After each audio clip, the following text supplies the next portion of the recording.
The Shark Deck.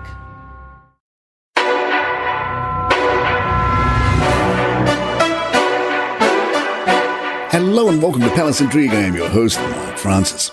We now know why Tyler Perry jetted in to see the Sussexes. People reported Harry and Meghan held a christening for their 21-month-old daughter last Friday in a small and intimate ceremony in their home in Montecito. A spokesperson for the privacy-minded couple said, "I can confirm that Princess Lilibet Diana was christened on Friday, March 3rd by the Archbishop of Los Angeles, the Reverend John Taylor." A source said Charles, Camilla, Wills and Kate were invited but did not attend. Meghan and Harry extended an invite to King Charles, Queen Camilla, Prince William and Kate Middleton, but they were not in attendance.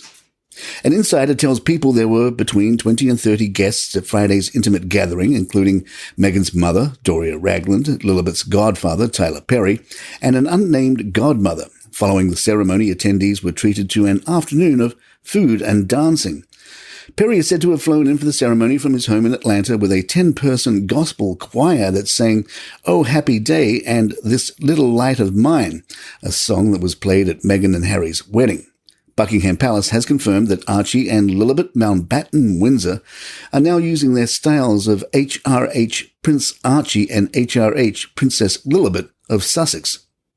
Royal commentator Emily Andrews asked, "So the perennial question still remains, if being a royal is so traumatic, such a burden, carries so much intergenerational pain, why would you want to style your kids prince and princess and keep your own royal titles?" R.S. Locke observed, "When the Queen died, Archie and Lily were automatically entitled to use their prince and princess titles, but when the title change wasn't immediately recognized by the palace, there was speculation that King Charles would remove them. They've now been acknowledged." Gertz Royals reminds us the 1917 letters patent grants HRH Prince or Princess to all children of sons of the monarch. Archie and Lilibet didn't fall into that category when they were born, but do now that Charles is king, and it's not retroactively applied.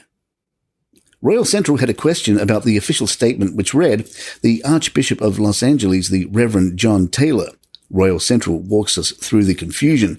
John H. Taylor is a leader of the Episcopalian Church, part of the worldwide Anglican Communion.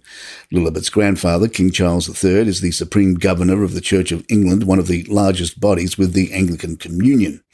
The Reverend Taylor's title is officially Bishop of Los Angeles. The Archbishop of Los Angeles is a Catholic, Jose Gomez. However, Catholics are still barred from ascending the throne in Great Britain. Had the Duke and Duchess of Sussex decided to baptize their daughter into the Roman Catholic Church, she would have lost her place in the line of succession. Perhaps the spokesperson misspoke, or exaggerated for effect, or was mistaken.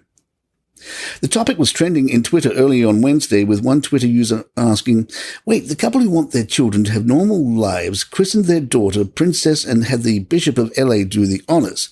What was wrong with the local Episcopal Church 2 minutes away?" The celebration of Princess Lilibet of Sussex may be awkward for author Tom Quinn, out there promoting his book Gilded Youth, An Intimate History of Growing Up in the Royal Family.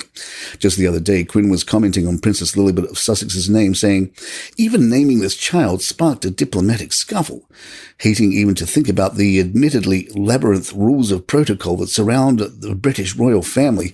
Meghan and Harry called her Lilibet, apparently in the belief that it would be a wonderful surprise for her great-grandmother, Queen Elizabeth. That Harry did not have the same sense to predict that this would cause trouble is beyond belief. He surely would have known that appropriating the monarch's beloved childhood nickname would be perceived by many as disrespectful and intrusive in a way that naming their daughter Elizabeth would not have been. Palace Intrigue, we'll right back.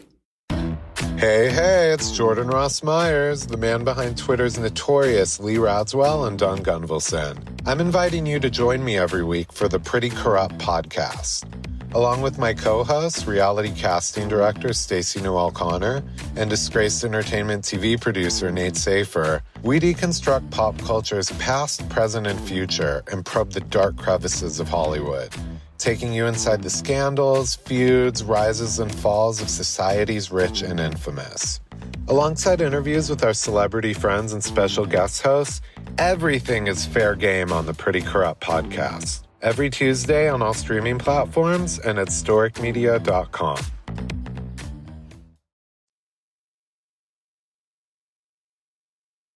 From Matt Wilkinson, royal editor of The Sun, Matt tweets, "In other news, Kate has gone to war and joined army heroes on Salisbury Plain to take part in a battlefield drill saving wounded soldiers. The Princess of Wales is visiting the 1st Battalion Irish Guards for the first time since becoming colonel in December." The Mirror shared photos of Kate dressed in camouflage with snowy backgrounds looking wonderful as usual and described the event. Despite the wintry weather, the princess wrapped up warm for the visit and got stuck in with battlefield casualty drills and could be seen assisting the soldiers. She first met guardsmen who have been recently deployed on security force assistance tasks across East Africa, in which they train and assist foreign forces. This includes training park rangers on counter-poaching operations. Kate was invited to take part in the training herself, during which she learned how to carry out battlefield casualty drills to deliver care to injured soldiers during a casualty simulation exercise.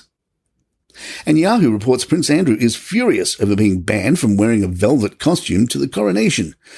Andrew would like to wear his Vice Admiral uniform, even apparently going to the extent of getting a new one made by his London tailor.